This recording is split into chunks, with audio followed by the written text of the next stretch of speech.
بسم اللہ الرحمن الرحیم۔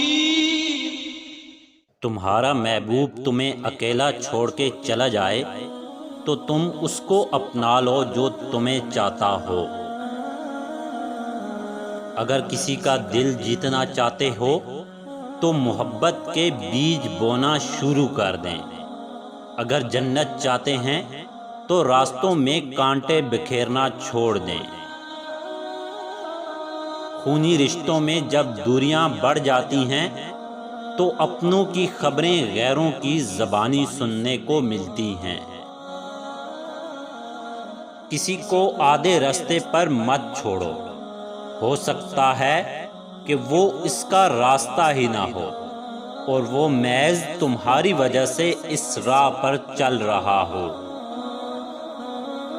عورت کو اللہ نے مرد پر 3 درجے زیادہ فضیلت عطا کی ہے۔ پہلا، اللہ ہر چیز کا خالق ہے، لیکن اپنی مخلوق میں سے تخلیق کا وصف اس نے صرف عورت کو عطا کیا ہے۔ دوسرا، اللہ نے اپنی محبت کو صرف ماں کی محبت سے تشبیہ دی ہے۔